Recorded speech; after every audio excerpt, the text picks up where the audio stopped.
سلام دوستای خوبم، علی هستم با یک ویدیوی دیگه در خدمت شما.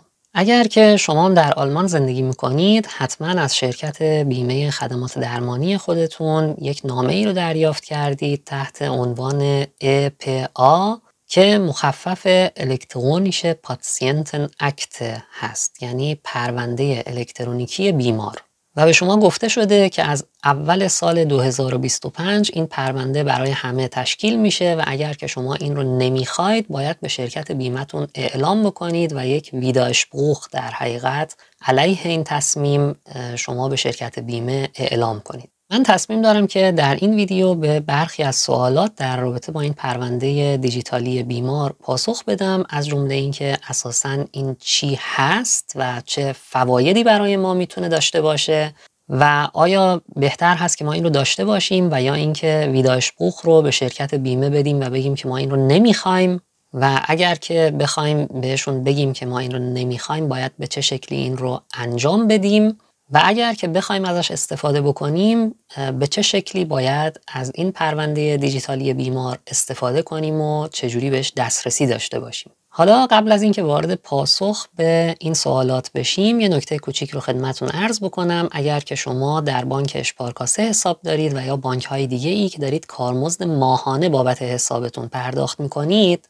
من یک ویدیویی رو در رابطه با حساب C24 تهیه کردم و در این کانال قرار دادم که یک حساب کاملا رایگان هست و دیگه لازم نیست این کارمزد ماهانه رو برای این حساب پرداخت کنید و خیلی مزایای دیگه هم به شما میده که توی ویدیو توضیح داده شده. لینک این ویدیو در قسمت توضیحات زیر همین ویدیو هست، میتونید اون رو هم تماشا کنید. خب حالا برگردیم به بحث اصلی ویدیو خودمون، پرونده دیجیتالی بیمار. و حالا پاسخ به سوال اول که اساساً این پرونده دیجیتالی چی هست. خلاصش این هست که قراره از این به بعد وقتی شما به یک پزشکی مراجعه میکنید و یا میرید یک آزمایشی رو در یه جایی انجام میدید و یا در یک بیمارستانی بستری میشید و یا در موارد مشابه این، اون پرونده پزشکی شما که قبلا در قالب یک نامه مثلا گزارشش نوشته میشد و یا نتیجه آزمایشتون مثلا به صورت کتبی برای پزشک خانواده‌تون ارسال میشد، اینها همه بیاد و در این پرونده الکترونیکی پزشکی شما قرار بگیره و دیگه این کاغذ بازی ها حذف بشه. و بعد هم وقتی که همه اینها به صورت دیجیتالی در یک پرونده برای شما ذخیره میشه، دیگه از پراکندگی اینها جلوگیری میشه و همه اینها یک جا ذخیره میشن و بعد قرار هست که بیمارستان ها، پزشکان و دارخونه ها و خود شما بتونید به این پرونده دیجیتالی دسترسی داشته باشید. در نتیجه وقتی که شما مثلا در یک بیمارستانی بستری میشید، اون بیمارستان دیگه میتونه سوابق پزشکی شما رو از طریق این پرونده دیجیتالی ببینه و یا وقتی شما به یک پزشک متخصص مراجعه میکنید، دیگه اون پزشک متخصص از شما نمیخواد که برید سوابق پزشکی گذشته‌تون رو، نامه هایی که دارید و همه مدارک های کاغذی که از قبل دارید رو براش بیارید که اون بتونه وضعیت شما رو بررسی بکنه، بلکه اون خیلی راحت خودش توی این پرونده دیجیتالی شما میتونه نگاه بکنه و همه اون سوابق پزشکی که لازم داره رو ببینه. و البته دسترسی اینها به پرونده پزشکی شما نامحدود نیست. اینطور نیست که اینها هر موقع دلشون بخواد بتونن بیان و این پرونده شما رو ببینن، بلکه فقط زمانی که شما مراجعه میکنید مثلا به دکتر و کارت بیمه‌تون رو اونجا اسکن میکنید، برای مدت 90 روز این مطب دکتر دسترسی به پرونده پزشکی شما خواهد داشت و یا وقتی به دارخونه مراجعه میکنید که دارو رو بگیرید، اون موقع هم اون دارخونه برای مدت 3 روز دسترسی به پرونده شما خواهد داشت. البته این مدت ها رو و این دسترسی ها رو شما خودتون هم میتونید مدیریت کنید، کم و زیادش بکنید از طریق نرم افزاری که برای استفاده از این پرونده پزشکی دیجیتال وجود داره. خب تا اینجا این یه توضیح خلاصه بود در رابطه با اینکه این پرونده دیجیتالی کلاً چی هست. ولی حتما الان در ذهن شما این سوال به وجود اومده که به هر حال آیا خوبه که ما این پرونده دیجیتالی رو داشته باشیم و یا اینکه بهتر هست که ما این رو کنسل بکنیم و به شرکت بیمه اعلام کنیم که نمیخوایم. برای اینکه بتونیم پاسخ این سوال رو بدیم باید ما فواید این پرونده دیجیتالی بیمار رو بدونیم، بعد تصمیم بگیریم که میخوایم یا نمیخوایم. بنابراین به سوال دوم میپردازیم که کلاً فواید این چی هستش. یکی از فواید خیلی مهمش از نظر من حذف کاغذبازی و این همه پرونده‌های کاغذی هست که ما باید توی خونه نگهداری بکنیم از پرونده‌های پزشکی خودمون. حتما شما هم یک پوشه توی خونه برای خودتون ایجاد کردید و همه کاغذهایی که بابت معاینات پزشکی و نتیجه آزمایشات و اینها دارید رو داخلش نگهداری میکنید. و یا اگر اعضای خانواده شما چند نفری هستند و بچه ها هم هستن، احتمالاً برای هر کدوم یک پوشه درست کردید و اینطوری باید از کلی کاغذ و پرونده نگهداری کنید. حالا با دیجیتالی شدن پرونده پزشکیتون شما دیگه میتونید این کاغذها رو هم بیاید و توی نرم افزار مربوط به این پرونده دیجیتالی اسکن بکنید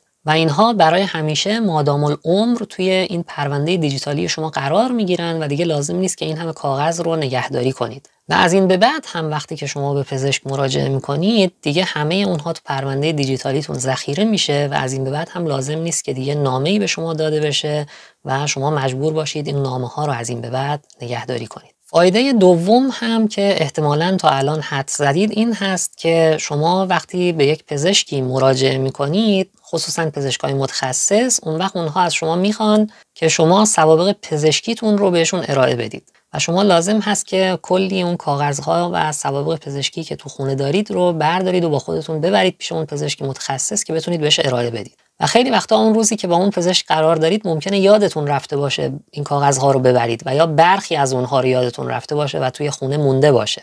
ولی وقتی که همه چیز به صورت دیجیتال باشه، اون پزشک متخصص خیلی راحت میتونه تو پرونده دیجیتالی شما بره سر بزنه و هر اطلاعاتی رو که لازم داره مطالعه کنه و دیگه لازم نیست که شما این همه کاغذ رو با خودتون ببرید و بخواید به اون ارائه بدید که حالا یه وقت هم یادتون بره بعضی از اونها رو با خودتون برده باشید. فایده سوم که یه جورایی با فایده اول در ارتباط هست که همون حذف مدارک کاغذیه، اما من میخوام جداگانه بهش بپردازم، حذف دفترچه های پزشکی هست که ما توی خونه داریم و ازشون داریم نگهداری میکنیم، مثل دفترچه واکسن. و یا اگر که شما مادر هستید حتما موتاپاس دارید که یک مادری وقتی باردار هست وضعیت سلامتیش داخل اون دفترچه نوشته میشه.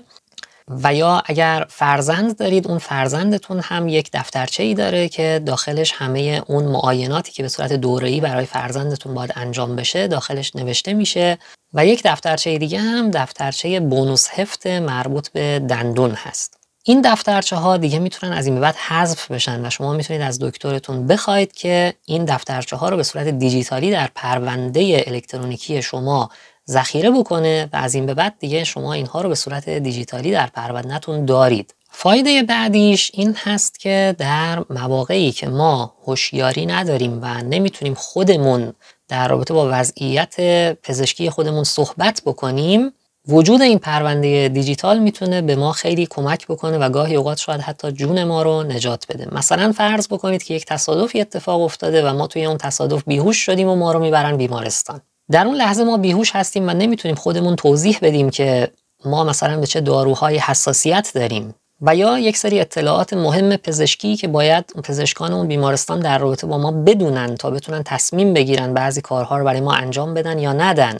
اینها رو ما دیگه هوشیار نیستیم که بتونیم براشون توضیح بدیم. وجود این پرونده دیجیتالی باعث میشه که اونها خیلی راحت توی این پرونده نگاه کنن و همه اطلاعات لازم رو خودشون به دست بیارن. خب اینم به نظر من فایده خیلی مهمیه و فایده بعدیش هم جلوگیری از تداخلات دارویی هست. همونطور که میدونید بعضی از داروها رو ما اجازه نداریم با داروهای دیگه مصرف بکنیم و گاهی اوقات این مصرف داروها به طور همزمان میتونه بسیار خطرناک باشه.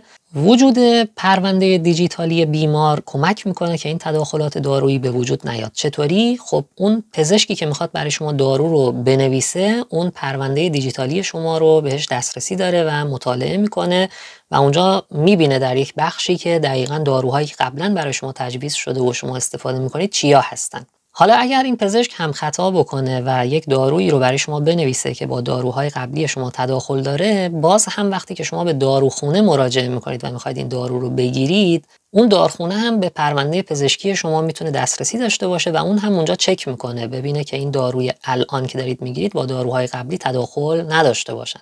و این هم به نظر من یه فایده خیلی خیلی بزرگ هست. خوبی بعدی هم که میتونم ذکر بکنم این هست که شما وقتی به دکتر مراجعه میکنید و برای شما یک نسخه ای رو مینویسه، این نسخه هم میاد به صورت دیجیتالی در پرونده الکترونیکی شما ذخیره میشه و از طریق اون نرم افزاری که برای استفاده از این پرونده دیجیتال شما توی گوشیتون دارید، شما میتونید این نسخه رو هم بهش دسترسی داشته باشید و حتی اگر کارت بیمه‌تون هم همراهتون نباشه، میتونید با نشون دادن همون نسخه دیجیتال توی گوشیتون این دارو رو از داروخونه بگیرید. و همچنین این امکان وجود داره که از قبل از اینکه به داروخونه مراجعه بکنید، این نسخه دیجیتال رو برای داروخونه مورد نظرتون بفرستید و همونطور که میدونید خیلی وقتا داروها باید سفارش داده بشن و مثلا اگر صبح این نسخه رو به داروخونه میدید، بعد از ظهر دارو آماده میشه و یا فرداش آماده میشه. و اینطوری شما میتونید نسخه دیجیتال رو برای داروخونه مورد نظرتون ارسال کنید به صورت آنلاین و اون داروخونه دارو رو سفارش میده، آماده که شد به شما اطلاع داده میشه توی نرم افزار و بعد میرید دارو رو میگیرید. و قرار هست که در آینده این امکان فراهم بشه که حتی از داروخونه بخواید که اون دارو رو برای شما با پست ارسال بکنه. خب تا اینجا همه اون فوایدی که به ذهن من میرسید رو ذکر کردم. من خودم با وجود این فوایدی که گفتم تصمیم گرفتم که این پرونده دیجیتالی رو داشته باشم و به نظرم به نفع من هست که این رو کنسل نکنم. اما خب بعضی ها خیلی دوست ندارن که اطلاعات پزشکیشون در اختیار دیگران قرار بگیره و نگران این هستن که همه دسترسی به این اطلاعات پیدا بکنن و دوست دارن که این اطلاعات مخفی باشه.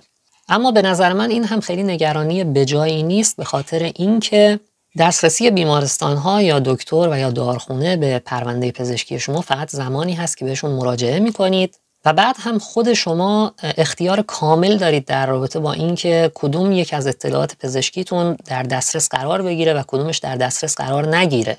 از طریق نرم افزاری که برای این پرونده پزشکی هست، شما خیلی راحت میتونید معین بکنید که مثلا این گزارش پزشکی مخفی بمونه و یا اون یکی گزارش فقط در اختیار بیمارستان‌ها قرار بگیره اما مثلا از پزشک عمومی مخفی بمونه. و همچنین زمانی که شما به یک پزشکی مراجعه میکنید و یا به بیمارستان سر میزنید و اونجا بستری میشید یا یک آزمایشی انجام میدید، شما میتونید همونجا هم اعلام بکنید که من میخوام این معاینه، این آزمایش و این مثلا سر زدن من به دکتر، این موضوع در پرونده دیجیتالم ثبت نشه. هر موردی رو که شما اعلام کنید که نمیخواید در پرونده دیجیتالتون ثبت بشه، اون پزشک یا بیمارستان دیگه اون رو در پرونده الکترونیکی شما ثبت نمیکنن. پس شما همیشه کنترل کامل در رابطه با اینکه این اطلاعات در اختیار کی قرار بگیره خواهید داشت. و ضمناً هر زمان هم که بخواید میتونید این پرونده دیجیتالی که براتون تشکیل شده رو کنسل بکنید و اون موقع کلاً این پرونده دیجیتال پاک میشه که خب البته به نظر من واقعاً چیز خوبی نیست، چون همه سوابق پزشکیتون از بین میره. حالا شما خودتون میتونید قبل از پاک شدنش البته تک تک این اطلاعات رو دانلود کنید و ذخیره کنید برای خودتون داشته باشید، ولی خب این هم مستلزم زحمت اضافی و خیلی زیادی هست، چون تک تک باید همه اینها رو اگر زیادم هستن دانلود کنید و بعد دوباره نگهداری کنید. خب حالا اگر با وجود همه این فوایدی که ذکر شد، اما به هر حال شما تصمیم دارید که این پرونده دیجیتالی رو استفاده نکنید و میخواید ویدااشبروخ داشته باشید، به شرکت بیمه‌تون اعلام بکنید که نمیخواید از این استفاده کنید، چطور میتونید این کار رو انجام بدید؟ خب شرکت‌های بیمه خیلی زیاد هستند. من فعلا فقط از طریق سایت آوکا به شما نشون میدم که چطوری میتونید این ویدااشبروخ رو انجام بدید. اما شما اگر با یک شرکت بیمه دیگه‌ای هم قرارداد دارید و کارت بیمه‌تون مال یک شرکت بیمه دیگه‌ای هست، توی اینترنت سرچ بکنید، سایت بیمه خودتون رو پیدا بکنید و اونجا حتما مطلبی رو در این رابطه پیدا خواهید کرد. خب من الان در سایت آوکا هستم، لینک این صفحه‌ای که الان داخلش هستم رو هم در قسمت توضیحات زیر ویدیو قرار دادم، میتونید روش کلیک بکنید و مستقیما به این صفحه هدایت میشید. در اینجا بیاید کامل پایین صفحه و در اینجا یک بخشی رو میبینید نوشته Einrichtung einer EPA bei meiner AOK Widersprechen. خب از اونجایی که آوکا به چند بخش و ناحیه در آلمان تقسیم شده و شما باید دقیقاً معین بکنید که آوکای کدوم بخش رو دارید استفاده میکنید، بنابراین باید روی این قسمت که نوشته ماین آوکا ارمیتلن کلیک بکنید و در این قسمت کد پستی خودتون رو بنویسید و بعد روی وایتا کلیک کنید تا به این ترتیب بتونه آوکای اون منطقه‌ای که شما عضوش هستید رو پیدا بکنه. خب من هرچی تلاش کردم با کد پستی این کار رو انجام بدم، کد پستی در این قسمت اصلا نوشته نمیشه. نمیدونم علتش چیه. اگه برای شما این اتفاق افتاد، بیاید یه مقداری پایین‌تر، در اینجا گزینه دیگه ای هست آوکا aus Liste auswählen، روی این کلیک بکنید و یک لیستی از اون AOK مناطق مختلفی که گفتم بهتون نشون میده. اون منطقه مرتبط با خودتون رو انتخاب کنید. اگر هم نمیدونید که باید کدوم منطقه رو انتخاب کنید، روی کارت AOK خودتون اونجایی که اسمتون رو نوشته زیرش نوشته که AOK مثلا نورد وست و یا AOK بادن ووتنبرگ مثلا. برای من AOK نورد وست هست، این رو کلیک میکنم و بعد روی گزینه Ausgewählte AOK Übernehmen کلیک میکنیم. خب الان وارد اون بخش AOK مربوط به منطقه خودمون میشه. میبینید اینجا نوشته AOK نورد وست برای من و در اینجا باید روی گزینه Zum Widerspruch فرمولار کلیک بکنیم. وارد یک صفحه دیگه ای میشه. در اینجا اگر یک مقداری پایین تر بیایم، یک فایل PDF رو در اینجا قرار داده که ما میتونیم دانلودش بکنیم. این فایل PDF رو باید پر بکنیم و بعد به آدرسی که در اینجا نوشته، حالا این آدرس رو برای AOK نورد وست اینجا نوشته و شما باید ببینید که آدرسی که برای شما اعلام شده کدوم آدرس هست، باید به اون آدرس پست بکنید. ضمناً این نکته رو هم در اینجا بگم که فرزندان شما اگر که 15 سالشون تمام شده و الان 16 سالگی رو شروع کردن، در این صورت شما نمیتونید براشون این ویدایشپروخ رو انجام بدید و اونها خودشون باید تصمیم بگیرن در این رابطه. ولی اگر فرزندتون هنوز 15 سالش تکمیل نشده، شما در رابطه با ایشون میتونید تصمیم گیری بکنید که آیا پرونده دیجیتالی پزشکی داشته باشه و یا نداشته باشه. حالا من روی این گزینه PDF herunterladen کلیک میکنم، فایلش رو دانلود کنم ببینیم چی هست. خب الان اون فایل PDF دانلود شد و شما باید بیاید در این قسمت اسم خودتون و فامیلیتون رو بنویسید و در اینجا تاریخ تولد رو و آدرستون رو در اینجا و شماره بیمتون رو، یعنی versicherungsnummer. این versicherungsnummer رو میتونید روی کارت بیمه خودتون پیدا بکنید. 9 تا عدد هستش و اولش هم یک دونه حرف هست و این گزینه رو تیک میزنید. در اینجا تاریخ رو مینویسید و در اینجا امضا میکنید و بعد این رو پست میکنید به آدرسی که خودش هم در اینجا نوشته. و حالا شما اگر آوکاتون مال یک منطقه دیگه ای هست، همونطوری که گفتم اینجا آدرس دیگه ای هستش که شما باید به اون آدرس پست بکنید. و اگر که شما این نامه رو فرستادید و گفتید که دیگه نمیخواید از پرونده الکترونیکی استفاده بکنید، همه اطلاعاتی که تا این لحظه در رابطه با شما ذخیره شده توی این پرونده پاک میشه. اما خب شما میتونید در آینده هر وقت که تصمیمتون عوض شد دوباره به شرکت بیمتون اعلام بکنید که شما میخواید از این پرونده دیجیتالی بیمار استفاده کنید و این پرونده برای شما مجددا تشکیل میشه و از اون به بعد دوباره اطلاعات داخلش ذخیره میشه. اما اطلاعاتی که از قبل پاک شده دیگه پاک شده و اونها بر نمیگرده مگر اینکه خود شما اون اطلاعات رو از قبل دانلود کرده باشید و یا به صورت کاغذی داشته باشید و بعداً دوباره خودتون توی نرم افزار اونها رو اسکن بکنید و اضافه بکنید به پرونده پزشکیتون. خب پاسخ به این سوال هم داده شد که اگر شما نخواستید از پرونده دیجیتالی استفاده کنید، چطور میتونید این رو به شرکت بیمه خودتون اطلاع بدید. و حالا بپردازیم به سوال بعدی که کلاً ما چطور میتونیم از این پرونده دیجیتالیمون استفاده بکنیم. چطور ما میتونیم اون رو ببینیم و چطور میتونیم مدیریتش بکنیم و این همه فوایدی که در رابطش گفتیم و چطور میتونیم بهشون دسترسی داشته باشیم. در پاسخ باید عرض بکنم که برای استفاده از همه این مزایا یک نرم افزاری وجود داره که از طریق اون نرم افزار شما میتونید پرونده پزشکی خودتون رو ببینید و مدیریتش بکنید. هر شرکت بیمه‌ای هم برای خودش نرم افزار مخصوص خودش رو داره و شما باید ببینید که بیمتون با کدوم شرکت هست و برید نرم افزار مخصوص همون شرکت بیمه رو دانلود کنید و داخلش ثبت نام کنید. برای اینکه بتونید نرم افزار مخصوص شرکت بیمه خودتون رو به صورت مطمئن پیدا بکنید، یک سایتی هست که من لینکش رو هم در قسمت توضیحات زیر ویدیو میگذارم. میتونید روش کلیک کنید و مستقیما وارد صفحه این سایت میشید و در اونجا دقیقاً به طور مشخص برای هر شرکت بیمه‌ای نرم افزارهاش رو قرار داده که شما میتونید روی لینکشون کلیک کنید و برید اون نرم افزار رو نصب کنید. حالا من یک بار وارد این سایتی که گفتم میشم. خب زمانی که وارد این سایت شدید یک مقداری بیاید پایین‌تر، در اینجا دقیقاً لیست شرکت‌های بیمه رو می‌بینید. مثلا آوکا، در اینجا اگر کلیک بکنیم روی این فلش چند تا لینک رو برای ما قرار داده. نسخه نرم افزار برای اندروید رو در اینجا میتونیم کلیک بکنیم و نصب کنیم و نرم افزارش برای گوشی‌های آیفون در این لینک قابل دسترسی هست و یک نرم افزار هم داره برای استفاده روی کامپیوتر، اون هم در این لینک قابل دسترسه.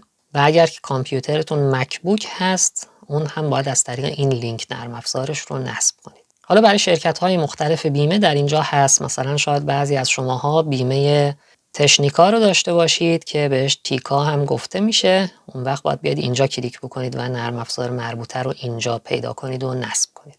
وقتی نرم افزار رو نصب کردید و واردش شدید، از شما میخواد که هویتتون رو براشون تایید بکنید. این مرحله تایید هویت میتونه از 3 طریق انجام بشه. یکیش از طریق آوسوایس آنلاین هستش. من قبلا در رابطه با آوسوایس آنلاین یک ویدیویی رو در کانال یوتیوب قرار دادم. لینکش رو در قسمت توضیحات زیر ویدیو میگذارم. اگر نمیدونید آوسوایس آنلاین چی هست، اون ویدیو رو میتونید تماشا بکنید و کامل متوجه میشید. در صورتی که شما این قابلیت آوسوایس آنلاین رو فعال کرده باشید، همونطوری که در اون ویدیو توضیح دادم، اون وقت شما میتونید NFC گوشیتون رو روشن بکنید و این کارت آوفنتهالستیتل، کارت اقامتتون رو پشت گوشی قرار بدید و بعد پین مربوطه رو وارد بکنید و اون موقع تایید هویت شما انجام میشه.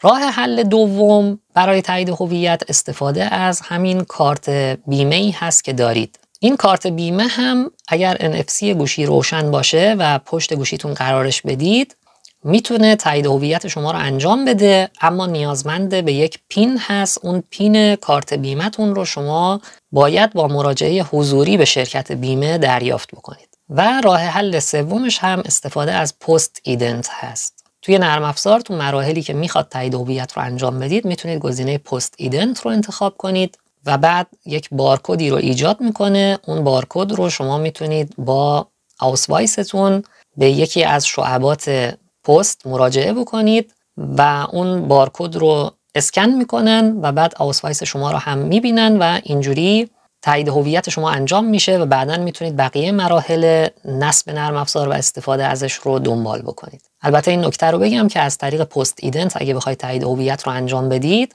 با آوفنتهالستیتل این کار امکان پذیر نیست. یا باید دویچه پاس داشته باشید که آوسوایس آلمانی داشته باشید و یا اینکه باید پاسپورت کشور خودتون رو حتما داشته باشید. یه نکته هم در رابطه با فرزندان بگم، همونطوری که قبلا هم گفتم، فرزندان اگر که 15 سالشون تمام نشده باشه، شما میتونید تصمیم بگیرید که آیا اونها پرونده الکترونیکی بیمار داشته باشن و یا نداشته باشن. و حالا در صورتی که شما خواستید اونها این پرونده دیجیتالی رو داشته باشن و نیومدید به شرکت بیمه بگید که این رو کنسل بکنه، اگر که بخواید دسترسی به پرونده دیجیتالی فرزندانتون داشته باشید، برای اونها هم باید جداگانه این نرم افزار رو روی یک گوشی نصب بکنید. یعنی علاوه بر گوشی که برای خودتون این نرم افزار رو نصب کردید، باید روی یک گوشی دیگه هم برای فرزندتون این رو نصب بکنید و فعال بکنید، تایید هویت و همه این مراحل رو انجام بدید تا اینکه پرونده پزشکی دیجیتالی فرزندتون رو هم بتونید بهش دسترسی داشته باشید. و اگر هم که فرزندتون 15 سالش تموم شده و شروع 16 سالگیش هست، دیگه خودش در این رابطه مستقل باید تصمیم بگیره. و یه نکته هم به عنوان نکته پایانی، که اگر شما شرکت بیمتون رو عوض کردید، مثلا الان با آووکا هستید، خواستید عوض بکنید و بیاید سراغ یه بیمه دیگه مثلا تیکا، در این صورت حتما با هر دو تا شرکت بیمه صحبت بکنید که شما میخواید پرونده الکترونیکی خودتون رو هم به شرکت بیمه جدید انتقال بدید، تا اینکه وقتی با شرکت قبلی کندگونی میکنید دیگه اون پرونده دیجیتالی شما اونجا پاک نشه، بلکه اون پرونده هم به طور کامل با همه اطلاعاتش منتقل بشه به شرکت بیمه جدید، تا اینکه بعداً تو شرکت بیمه جدید شما بتونید نرم افزار اون شرکت رو هم توی گوشیتون نصب بکنید و مجدداً به همه اطلاعات پرونده دیجیتالی خودتون دسترسی داشته باشید. خب همونطوری که گفتم، من نمیخوام در این ویدیو نصب این نرم افزار رو قدم به قدم توضیح بدم، اما در یک ویدیو جداگانه این کار رو انجام دادم. اگر که دوست داشتید میتونید مراحل نصب قدم به قدم این نرم افزار رو هم، که البته نرم افزار آووکا رو من توضیح میدم، از طریق لینکی که الان اینجا در بالای تصویر میبینید اون ویدیو رو هم تماشا بکنید. خب این ویدیو هم به پایان رسید. امیدوارم که براتون مفید بوده باشه. در این صورت ازتون خیلی ممنون میشم که این ویدیو رو برای سایر دوستانتون هم بفرستید، شاید به درد اونها هم بخوره. نظرات ارزشمندتون رو در قسمت کامنت های زیر ویدیو بنویسید، حتما از اونها استفاده میکنم. از اینکه تا اینجای ویدیو با من همراه بودید بی نهایت ازتون سپاسگزارم. مواظب خودتون باشید. توی ویدیوهای بعدی میبینمتون. تا بعد.